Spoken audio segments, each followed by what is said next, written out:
In recent days, international attention has once again turned toward the Middle East and Eastern Europe.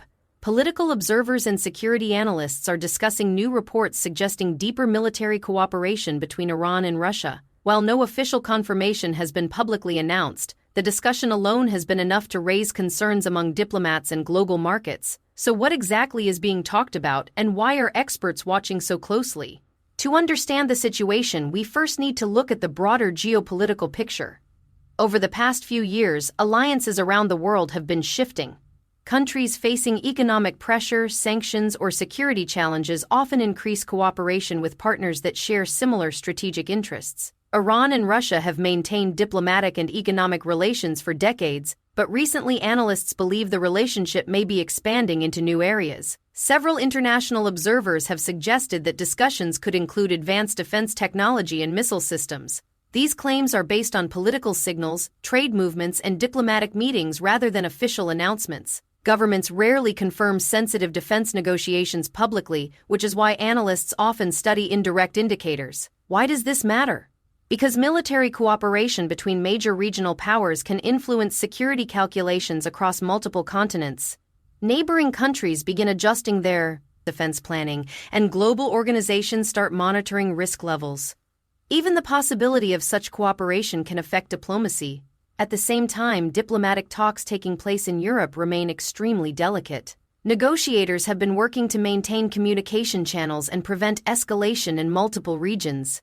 Diplomacy often continues quietly behind closed doors, and progress is rarely announced until agreements are nearly finalized. Experts say negotiations are fragile.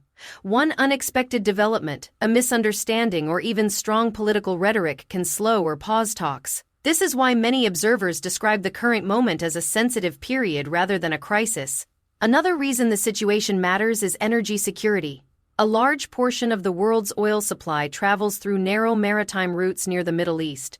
If tensions increase, shipping insurance costs rise, transportation slows, and global prices react almost immediately. Financial markets pay attention to risk signals even before real-world events occur. Traders, investors, and companies plan ahead to avoid supply disruptions.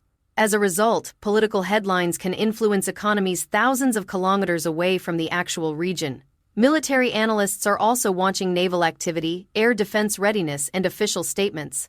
None of these alone prove a conflict is coming. However, when multiple indicators appear at the same time, they suggest governments are preparing for certainty.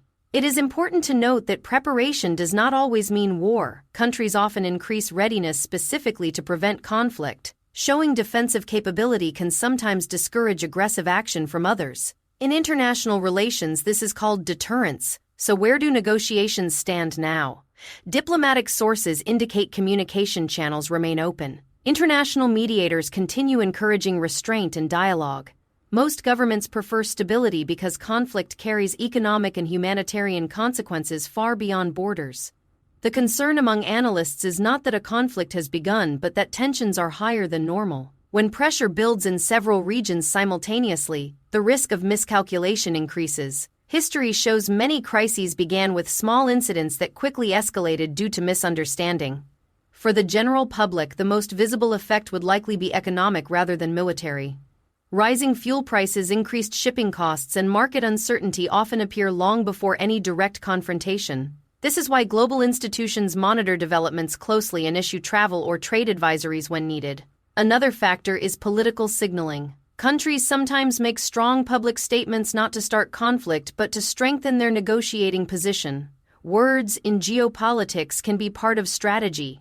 In summary, there is currently no confirmed military agreement publicly announced and no official declaration of conflict. However, the combination of reports, diplomatic sensitivity, and increased security attention has placed the situation under global observation. The coming weeks will be important. Diplomacy may reduce tensions, or further developments could increase concern.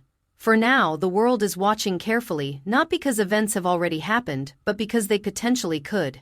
Understanding global events requires separating confirmed facts from speculation. Analysts continue to monitor official statements, economic indicators, and diplomatic meetings to better understand what direction the situation will take. We will continue to follow updates and explain them in clear, simple language so viewers can understand not only what is happening but why it matters.